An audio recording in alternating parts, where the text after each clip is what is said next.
Hi, I'm Yilin Zhang, Team Rayceen Productions co-host and moderator. And I'm Krylios, Team Rayceen Productions co-host and moderator. Joining us is Joshua Cole. Welcome, Joshua. Good afternoon. I'm so excited to be here. Thank you. It is such a pleasure to have you here with us, Joshua. Please tell our viewers about your candidacy and about your background and experience. Thank you so much. So I'm a former member of the Virginia House of Delegates. I served from 2020 all the way until 2022. I was elected back in 2019 as the first African-American to represent the Fredericksburg region in the Virginia's General Assembly. I was also the first African-American LGBTQ person elected to the General Assembly. And so we went down to Richmond to change some things. We shook it up. We rose the state minimum wage. We passed the Crown Act for the first time in Virginia's history. We did so much that I always forget about all the many things that we did. But sad to say, I lost re-election in 2021. And every 10 years, states are required to do what's called redistricting. And so after redistricting was done, we were given a brand new Democratic district. And so now I'm running again for the House of Delegates in the brand new 65th district based in Fredericksburg, Stafford County, and Spotsylvania County. That's wonderful. Thank you for sharing such a tremendous background. So tell us, why are you running for the Virginia House of Delegates and why this year? Absolutely. As we take a look at what has happened in Virginia's politics, we have seen that Republicans have taken control of the Virginia House of Delegates and the executive mansion. And with Governor Glenn Youngkin, there has been so much that he has done that has caused me to think that I need to get back into the game. Rather, it's erasing Martin Luther King from Virginia's school history books, fighting to push back against the ramifications and the protections we have introduced and passed for trans students in our public school system, and even just fighting back against him protecting his own big business buddies and making sure that working class citizens have a voice in Richmond. That's why I decided this year was time to get back into the fight. I still feel like we have more work to be done. When I got elected in 2020, everything I campaigned on, we actually accomplished when I went down to Richmond. So I kind of felt like there was nothing left to be done. But after examining what has been happening over the past year of Governor Youngkin being in office, him spending more time out of the state of Virginia than he has been in the Virginia doing his job as governor, we definitely need a few more people to take control of the House of Delegates and make sure we're pushing back on this divisive agenda that he has carrying out in the Commonwealth. Certainly, certainly. And, tackling issues is one of the things that you like doing when it comes to this. So tell me about, now that you're running, what are the issues that you want to tackle, the top ones, if elected? Absolutely. So Fredericksburg, I grew up in Stafford County and this Fredericksburg region. And so one of the major things we're seeing is that growth is a major problem for this area. Now, we love growth. We love jobs coming to the area. We love new money coming to the area. But with all of that growth does come downsides. And one of the major things that we are seeing here in the region is traffic and transportation. There was a report that came out in early 2019 that said the most expensive commute in America is between Washington, D.C. and Fredericksburg, and vice versa.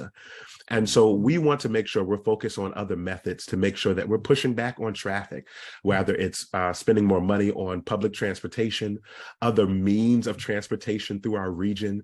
If you're coming through the Fredericksburg region to go north or south, you only have two ways. That's Route 1 and 95. And both of those, we see a lot of congestion. Another major issue we're facing in our area is affordable housing. I think in 2020, it was rated that Stafford County was one of the highest ranking Black counties to live in America. But we're finding that citizens are having a hard time affording to live right here in Stafford County. Whether you're a teacher, you're not going to be able to afford to have your own place right here in Stafford County. So we're seeing multiple income houses that have to be used in order to afford to live right here. We want to make sure that we're creating affordable housing for the area. And then it goes without saying that our public education is coming under attack. whether it's coming under attack from the Republican Party, trying to take funds away from our schools, or whether it's coming under attack with our LGBTQIA students and having protections in schools. We have to make sure that we are sending a pro-public public education legislator back to Richmond to fight for this region as well. Thank you so much for touching on those important issues. So along those lines, in addition to that, tell us why you are the best choice for voters. So like I said earlier, I grew up here. This is home for me. And I say it all the time. I know Lottie Dottie and everybody, and a lot of people know me.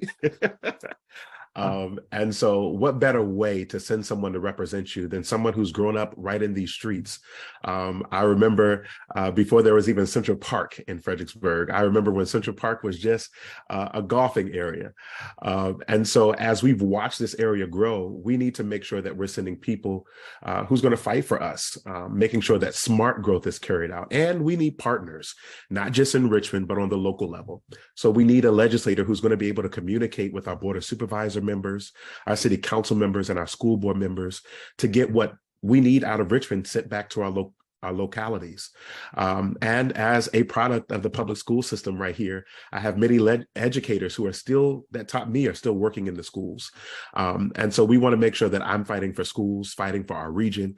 And I am a working class citizen. When I was in the General Assembly, I was the poorest legislator in Richmond. And so that meant for me, it was incumbent upon me to fight for working class citizens. And I'll continue to take that fight back to Richmond as well. Certainly, certainly. Now, when does voting begin? Here in Virginia, we have what's called the primary. The primary starts in June. And luckily for myself, we don't have a primary in this race, but there are primaries for our state Senate races, our House of Delegate races. And then election day for the general election is going to be on November the 7th, 2023. And we also in Virginia have 45 days early voting. So 45 days before November the 7th, you'll be able to go vote in person, or also turn in your absentee ballot early as well. Awesome. And we want to remind our viewers that if you want to make sure that you are vote ready, you can go to headcount.org. Yes, pledge to vote, register to vote, and check your voter registration status at headcount.org. So after hearing all of this, I'm sure many of our viewers would love to hear more about your campaign, learn more about you. How can people learn more about you and support your campaign? Awesome. I would love to have as many partners as possible.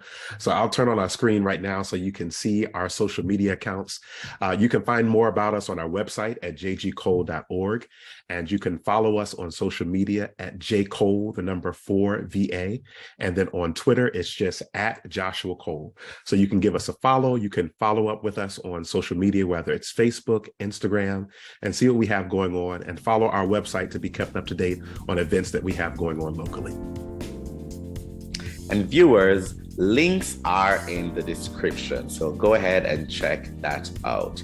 Joshua, thanks for your time, and thank you so much for joining us today. We wish you the best of luck. Thank you so much, and I'm excited to be here. Thank you again. Awesome. To those watching, please follow Team Rayceen on social media. And click around our YouTube channel and check out our other interviews, vlogs, forums, and more. And while you're at it, make sure you like, comment, and subscribe. And viewers, most of all, thank you for watching.